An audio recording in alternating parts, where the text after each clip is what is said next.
தமிழக நிகழ்வுகள் சிலவற்றை சுருக்கமாகவும் விரைவுச் செய்திகளாகவும் பார்க்கலாம். கேபிள் டிவி கட்டணத்தை 150 ரூபாயாக உயர்த்த வேண்டும் என வலியுறுத்தி கேபிள் டிவி ஆபரேட்டர்கள் சங்கத்தினர் அரியலூரில் ஆர்ப்பாட்டம் நடத்தினர். விவசாயிகள் வாங்கிய கடனை தள்ளுபடி செய்வதைப் போல கேபிள் டிவி ஆபரேட்டர்கள் வைத்துள்ள நிலுவைத் தொகையை தள்ளுபடி செய்ய வேண்டும், நல்ல வாரி உதவிகளை மீண்டும் வழங்க வேண்டும் என முழக்கங்களையும் அப்போது அவர்கள் எழுப்பினர்.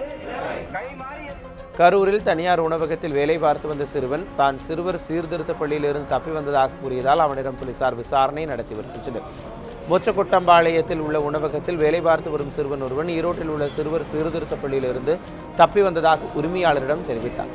இதையடுத்து உரிமையாளர் போலீசுக்கு தகவல் கொடுத்ததன் அடிப்படையில் சிறுவனிடம் போலீசார் விசாரணை நடத்தி வருகின்றனர். விருதுநகரில் 8ஆம் வகுப்பு பள்ளி மாணவன் பேருந்து மோதி பரிதாபமாக உயிரிழந்தார்.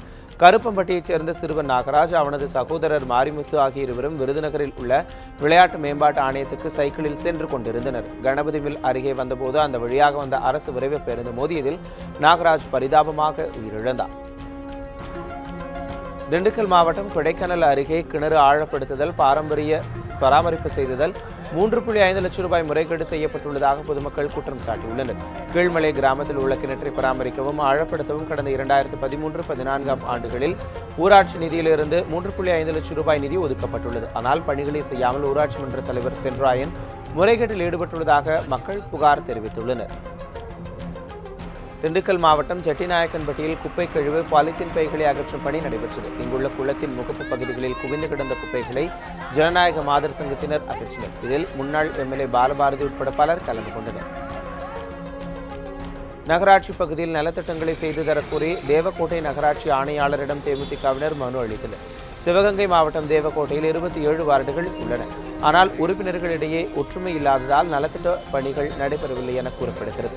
இந்நிலையில் பணிகளை மேற்கொள்ள வேண்டி தேமுதிக வழக்கறிஞர் அணியினர் நகராட்சி ஆணையர் பார்த்த சாரதியிடம் மனு அளித்தனர். வேலூர் மாநகராட்சியின் அவசர கூட்டம் ஆணையர் குமார் தலைமையில் நடைபெற்றது. கூட்டத்தில் மாநகராட்சியின் 72 பள்ளிகளில் சதுரங்க பலகை, சுத்திகரிக்கப்பட்ட குடிநீர் வசதி, கூடுதல் வகுப்பறைகள் அமைத்தல் உள்ளிட்ட தீர்மானங்கள் நிறைவேற்றப்பட்டன. டெங்கு காய்ச்சல் பரவாமல் இருப்பதற்கான நடவடிக்கை எடுக்கப்பட்டு வருவதாக மேயர் கார்த்தியாயினி தெரிவித்தார்.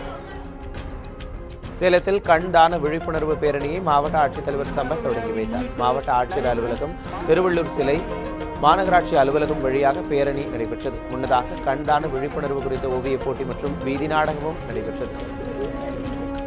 பாதுகாப்பான மற்றும் தூய்மையான புதுச்சேரியை உருவாக்க வேண்டும் என்று துணை நிலை ஆளுநர் கிரண்பேடி தெரிவித்தார். புதுச்சேரியில் முதன்முறையாக தொடங்கப்பட்டுள்ள மாணவர் காவல்படை விழாவில் அவர் இவ்வாறு பேசினார். மாணவர் காவல்படையில் அரசு பள்ளி மாணவர்களையும் இணைக்க வேண்டும் என்று முதலமைச்சர் நாராயணசாமி அப்போது பேசினார். திருச்சியில் பல்வேறு கோரிக்கைகளை வலியுறுத்தி சத்துணவு ஊழியர்கள் கவனஈர்ப்பு பேரணி மற்றும் ஆர்ப்பாட்டத்தில் ஈடுபட்டனர். பணிக்கொடையை 3 லட்சமாக உயர்த்த வேண்டும், காலி பணியிடங்களை நிரப்ப வேண்டும் என்பது உள்ளிட்ட பல்வேறு கோரிக்கைகளை வலியுறுத்தி அவர்கள் முழக்கங்களையும் எழுப்பினர்.